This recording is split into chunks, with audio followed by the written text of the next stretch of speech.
What is going on with the altcoin market? Everything is crashing, or let's say almost everything. There is a single outlier, but the trend is clear.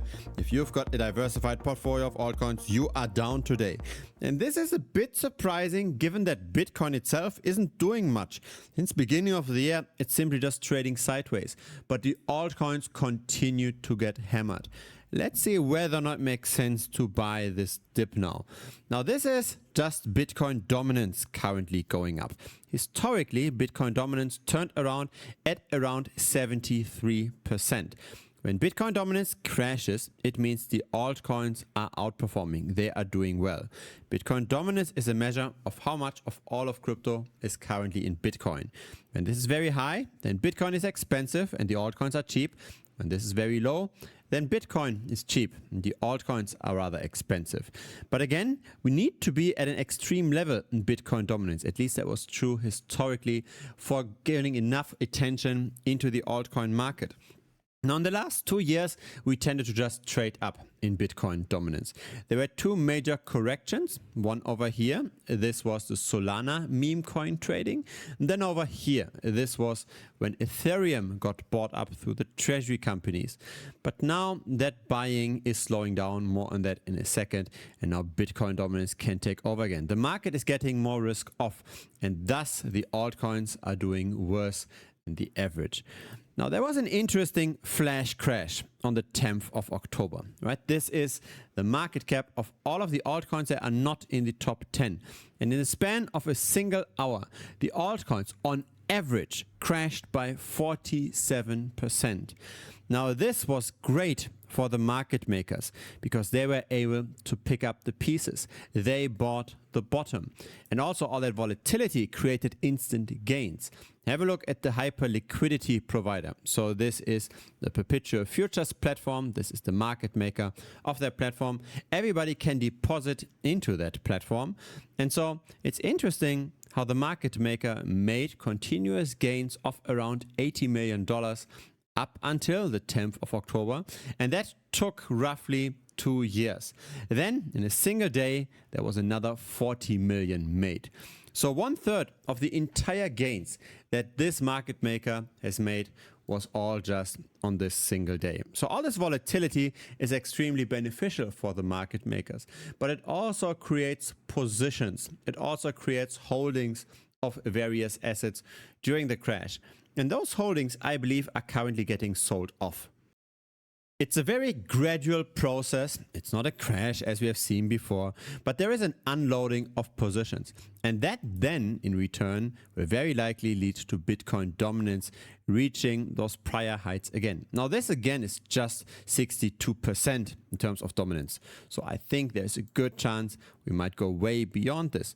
But even in the short term, it does look very bullish for Bitcoin, or it rather looks very bearish for the altcoins. Have a look at the different dominance changes today. Bitcoin dominance is up 1.5%, Ethereum dominance is down 3%, and Solana dominance is down the most by 7%. So you can clearly see how the market is getting more and more risk off, as in the more risky an altcoin is, the less liquid the altcoin is, the smaller it is in market cap, the more it is falling today. This is Solana dominance long term, and we've talked about this on this channel. I very much anticipate that Solana dominance is falling. It's now in the process of doing so, but we're not yet at the lower end of the trading range that got established at the beginning of last year. So there's more room to fall. All the charts indicate that this is just the beginning, that we are very likely going to see more selling pressure across the entire altcoin market, but also for Ethereum and more so for Solana. Here is Ethereum dominance. Ethereum did very well in anticipation of the move from proof of work to proof of stake. Then came the merge, so that was the actual transition, and that became a sell the news event. Ethereum sold off massively up until the middle of April of this year.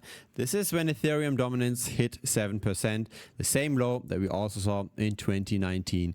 And then came the treasury companies that started buying Ethereum. And on the back of it, we also saw ETFs buying into Ethereum. But currently, the trend has reversed. And I do believe that it's a good chance that Ethereum dominance will hit the lower levels again.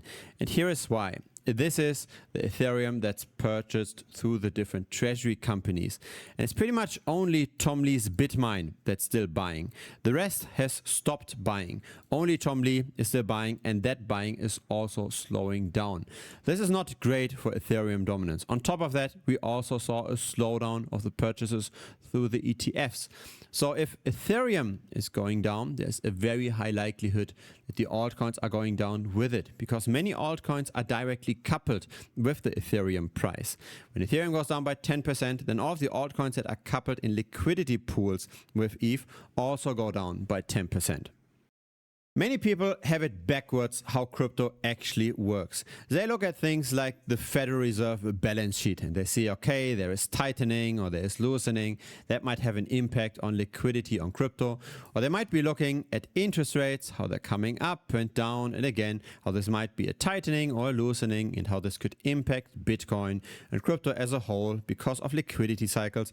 But I don't think this is the best measure to look at things, especially for crypto.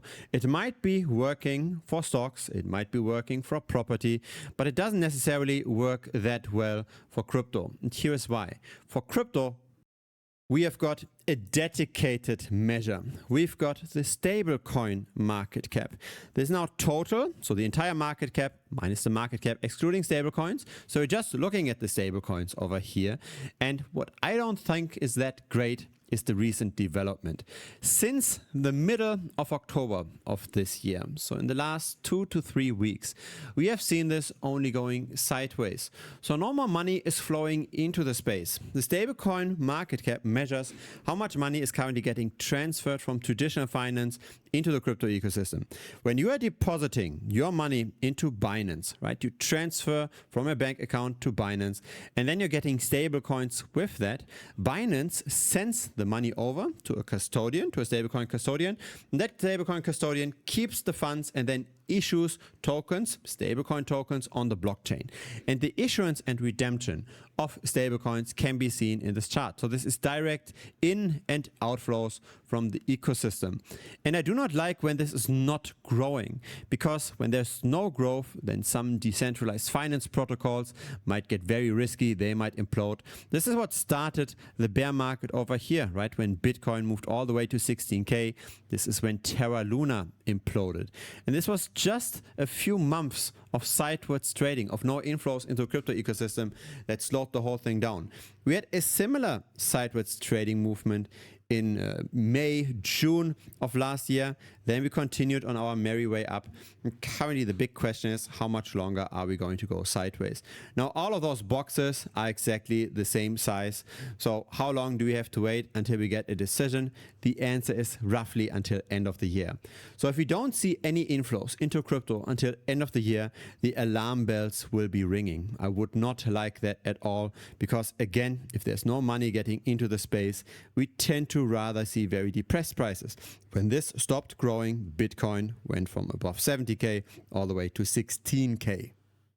There's also a short-term measure, and that is the stablecoin dominance. That's what we see here at the top. How much percent of all of crypto is currently in stable coins? And there is an interesting negative correlation. So again, in the last 2 years, we tended to trade in a somewhat stable range. And have a look at the Bitcoin chart at the same time. When the stablecoin dominance is low, crypto prices are high. When the stablecoin dominance is high, crypto prices are low. So we can basically buy into Bitcoin whenever the stablecoin dominance is very, very high. So that's when a lot of dry powder is on the side. And we can sell Bitcoin when the market is already fully deployed, when there's not so much more dry powder on the side. And so what does this imply? It might imply that at some point we could buy the bottom. But again, not yet. We are not yet at the very high levels in stablecoin dominance. The stablecoin dominance has to reach above 9% for this to see a turnaround. And again, we were very close during the flash crash at that level.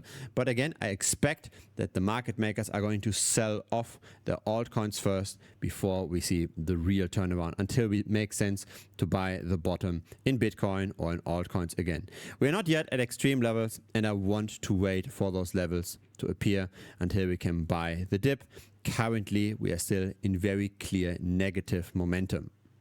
Another thing I do not like is that we are below both moving averages. So that's the 125-day simple moving average, that's the line in turquoise, and the 44-day simple moving average, that's the line in orange. We should always buy whenever we are above, and we should rather sell whenever we are below. That's at least what the backtest suggests. I've backtested all moving averages from the 2-day to the 200-day. And when we do that, then the 44-day and the 125-day SMA works the best. So buying and holding Bitcoin would have given us here this line in white. And if we trade according to those two moving averages, we get the line in turquoise.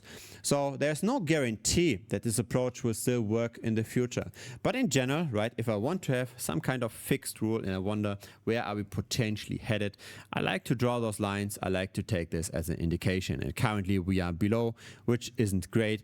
I rather stay away from the market at least until the stablecoin dominance has hit something above 9% again. That's the time to get in. That's the time when stablecoin dominance is high enough, when there's enough dry powder on the side. It's probably also the time when we have hit a bottom in the others market cap, when we go back to the low of the flash crash. And it's also the time when the Bitcoin dominance has hit 62%, potentially more than that. I know this is not a very encouraging day, but if you got some value out of this video, then feel free to give this a like. It will spread the video to more people here on YouTube. It will tell the algorithm. And of course, if you haven't yet subscribed, feel free to do so as well. I publish videos regularly. See you next time here on YouTube, or potentially also the premium membership. I share my own trades over there. I made money today, by the way. So that's down below. It's thebitcoinstrategy.com. See you next time. Bye-bye.